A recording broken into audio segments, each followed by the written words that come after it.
Hello students, I once again welcome you back to your English class. Students, we have completed lesson 1 and 2 in the course as well as grammar.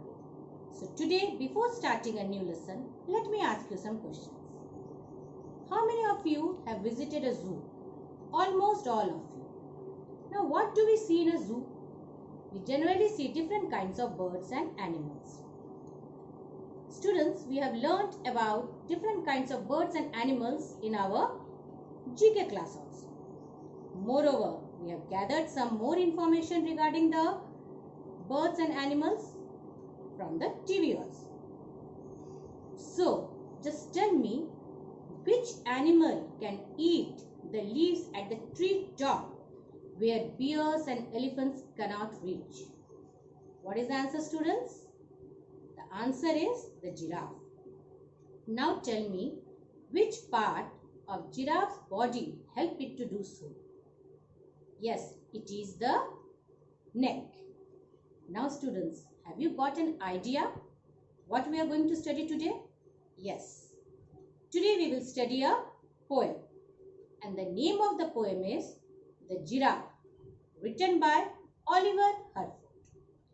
In this poem, the poet describes the features of a giraffe. But before learning the poem, let us gather some information about the poet. The poet Oliver Herford. He was a well-known poet of his time.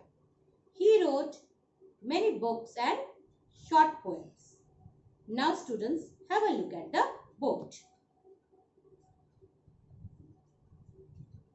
Hope students, the board is clear to you all.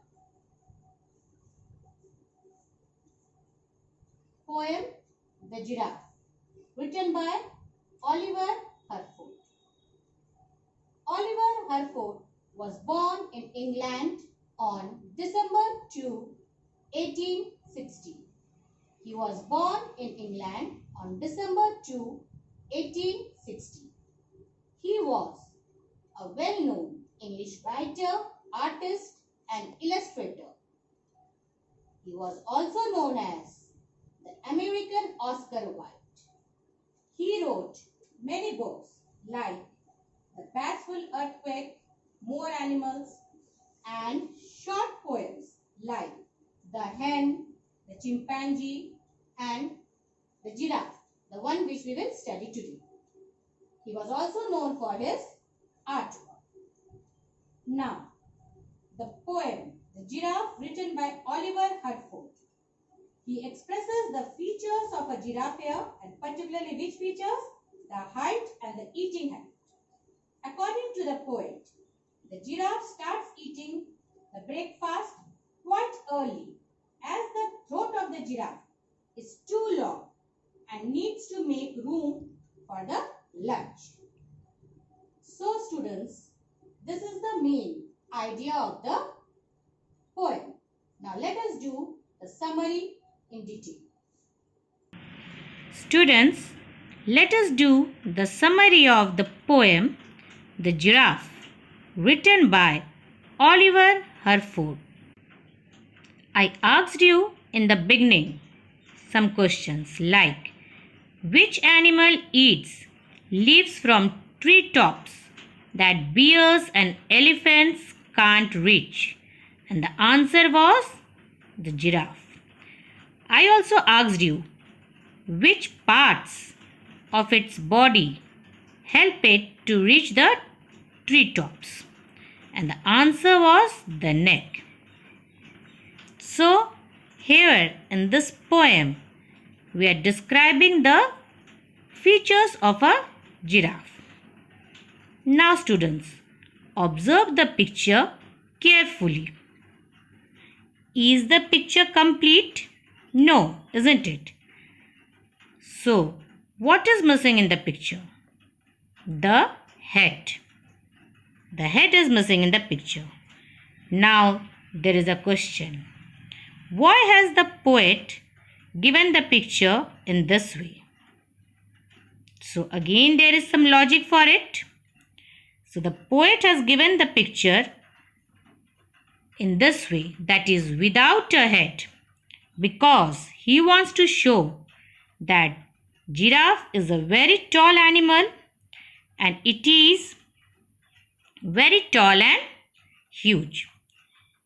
And since it is so tall that the poet cannot adjust it in the picture, so there is no room for the giraffe's head in the page. So the poet shows that giraffe is so tall that the poet can't show us the complete picture. There is no space in this page as his head is higher. The giraffe is an animal that is so tall and with a head that is higher than a spire. Now, what is a spire? You can see it in the picture. It is the topmost part of that building.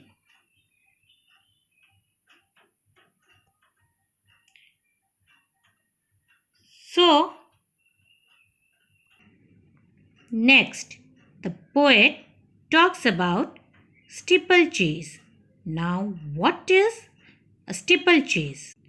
When the people, that is the natives, race with the giraffe, they compare it to an obstacle race with hurdles and water jumps. So, this race, that is this chase, means a race in which participants jump over fences, water and so on.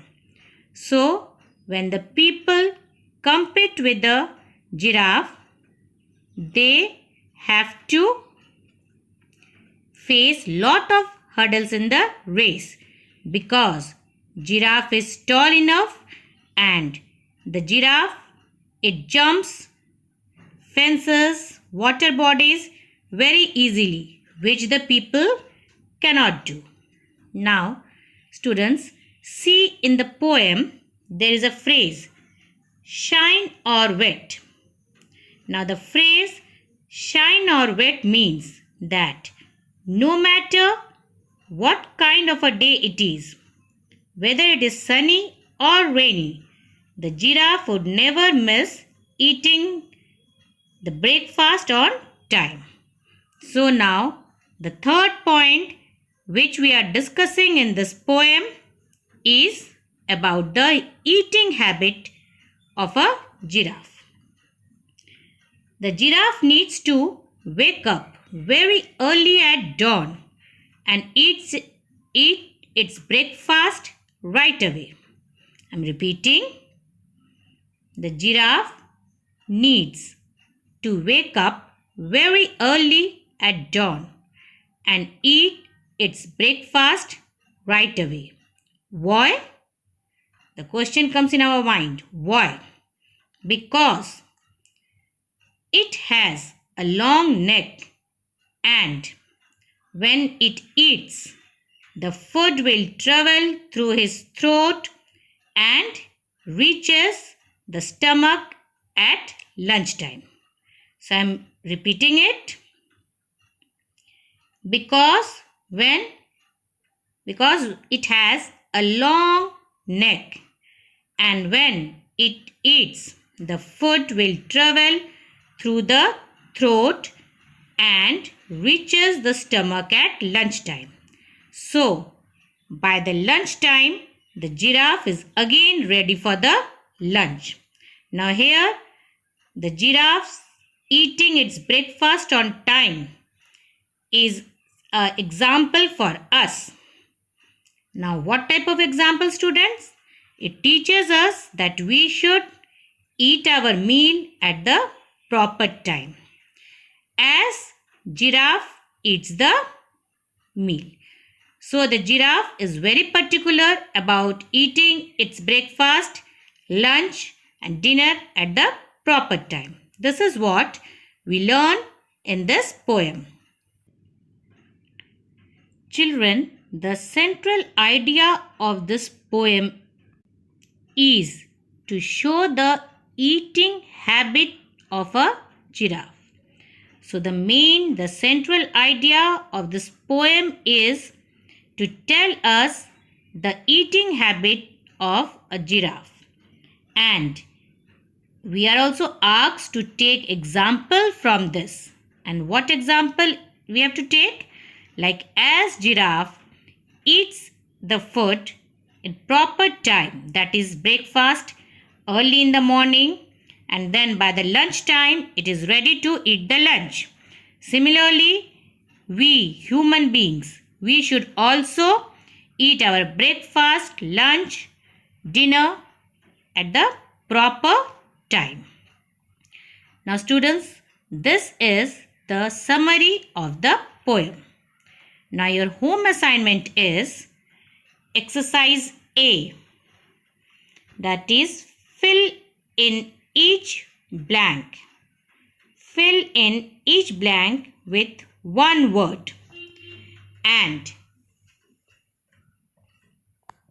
exercise B. So your home assignment is exercise A and exercise B in the book. I'm repeating, it is in the book itself. Thank you, students.